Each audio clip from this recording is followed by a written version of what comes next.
And I definitely just killed the stream on accident. It truly be like this in this day and age. Either way. Got ourselves back just in time for Gen Game's own Jay versus Hive Vinnie.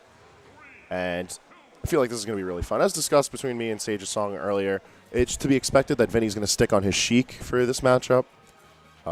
He's fairly confident in how to manage it. However, as mentioned earlier, he holds Jay in high regard. So he knows what to respect out of this player. He knows that he's not just fighting an average Rosalina. And Jay is a very solid Rosalina in a region that's known for having quite literally two of the best in the world with Dabuz and Utopian Ray. And he holds up to in his own rights. He's managed to take a set off of Vinnie once before, but normally in their set counts, it's into Vinnie's favor. We'll see how that manages today as Game 1's on Smashville.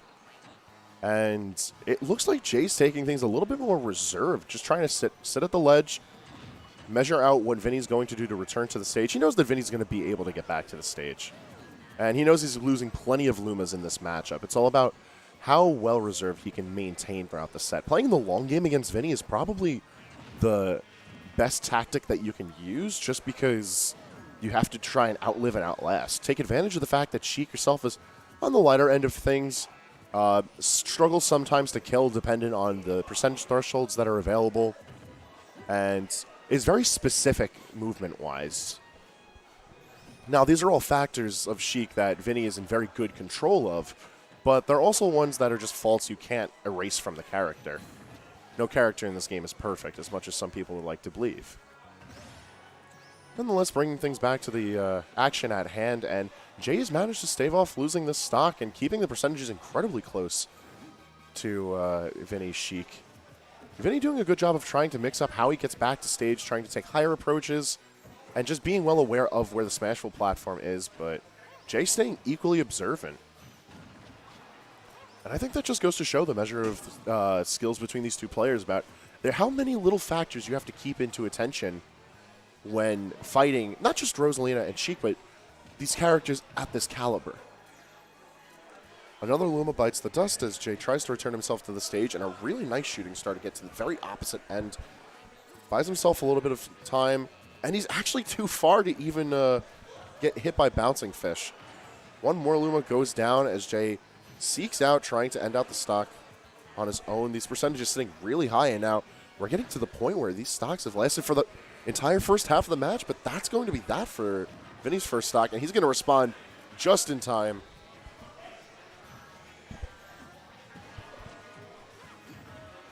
Yeah.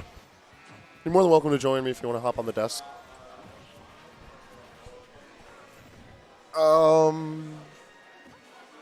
There should be one back here. Oh, right over there.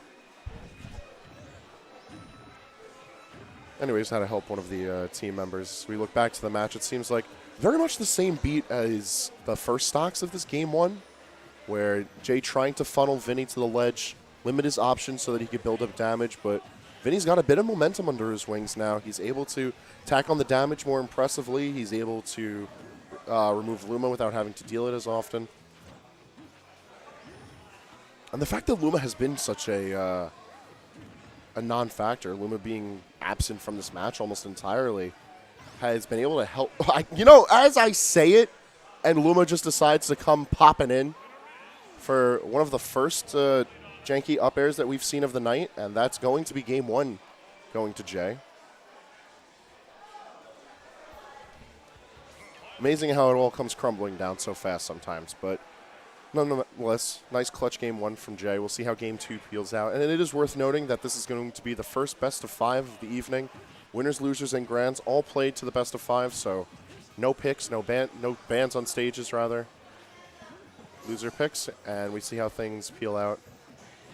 Bringing ourselves back to Smashville, and there's no reason for the game not to go into this stage. Vinnie feels incredibly confident on this stage with good reason, and Jay has nothing to worry about really on this stage.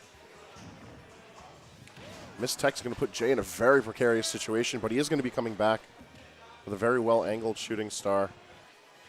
And Vinnie continues his oppression at the ledge, showing off why he chooses into the stage as often as he does. Jay looking a little frustrated with that one, but he'll still be able to play through it. Seeing an excellent string from Vinnie like that is nothing out of the ordinary here at AON.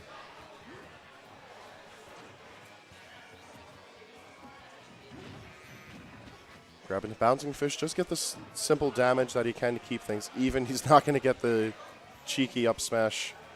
But it is worth noting that Vinnie has now lapped Jay in percentages. Game 2 looking incredibly different from Game 1 as Vinnie is in complete control about how things operate. Down tilt going to pick up at the ledge, and Vinnie's just going to continue the onslaught.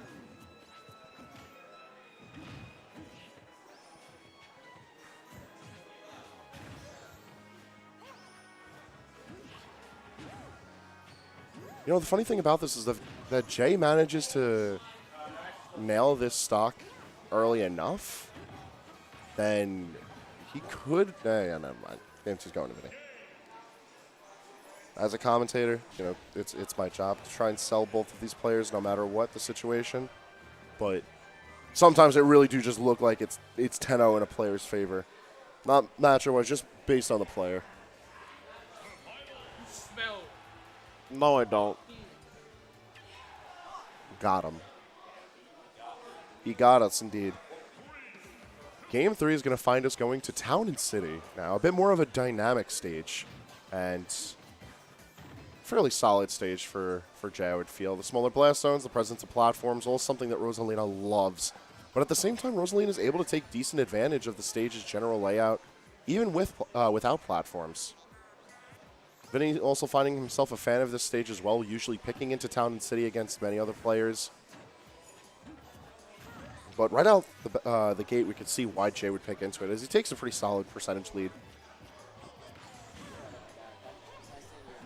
Peace.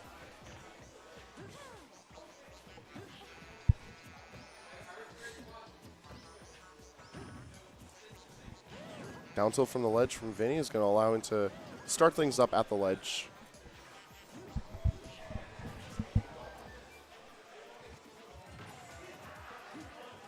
That Luma had no purpose. He just sort of came and went. Vinnie turning this the momentum of this set around into his favor very securedly with the Game 2 win. And I'm wondering to see how Jay's going to be able to take that away from him, if he's able to at this point. While it's no small feat at all to take a game from the likes of Vinnie, taking a whole set is something that Jay's only once been able to accomplish, and seeing if he'll be able to do it again will certainly be pleasant, but he's going to have a lot more work ahead of him if he's intending to do it.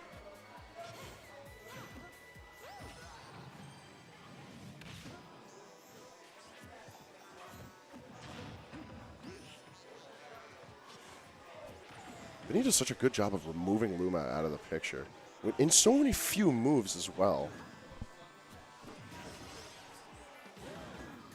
He's going to get himself back onto the stage. Down there, help securing it, buying enough time for Luma to return. And with all the percentage that's on Vinnie now, if Jay can just get in a good aerial, he should be able to end out the stock after a few hits. Problem is getting that hit in the first place.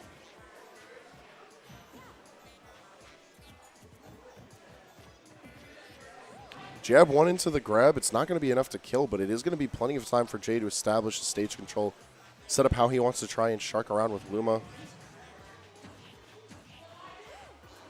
Speaking of, another Luma goes down.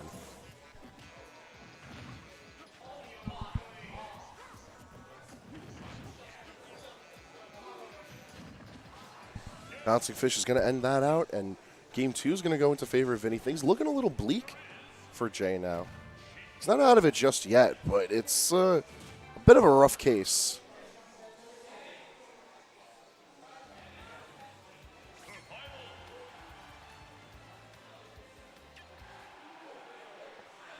And I had actually blinked. I didn't see what stage we were going back to, but if I had to hazard a guess, it would be Town and City. And that is exactly where we're going to be going for Game 4.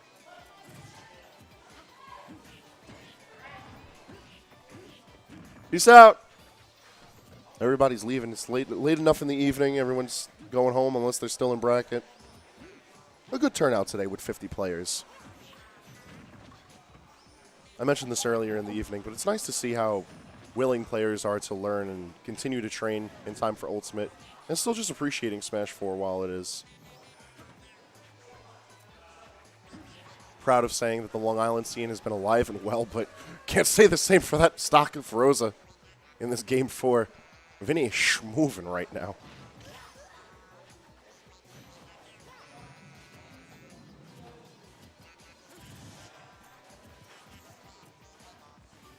I really couldn't tell you what Jay needs to do in this situation.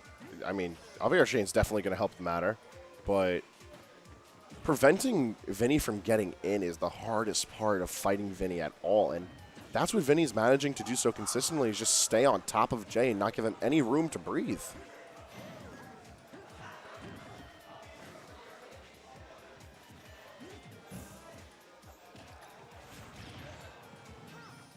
Jay managed to dive around that entire move. Rosa's dash attack is goofy.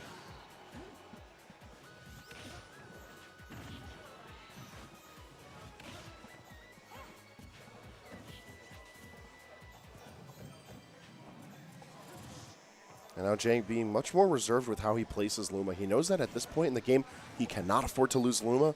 And a quick up smash is going to help him tie things up a little bit, but he's still sitting at 53%.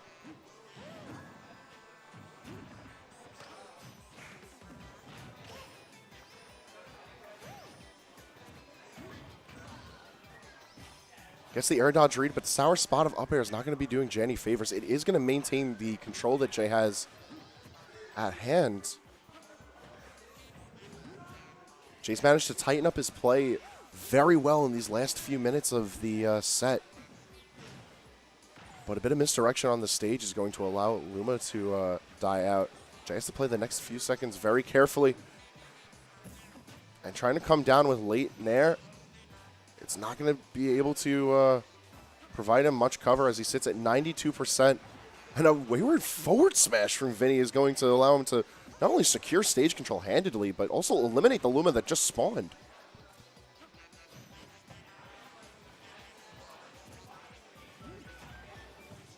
Jay has to play like a man possessed right now if he intends to take this out from under Vinnie, but he's not going to be able to do it.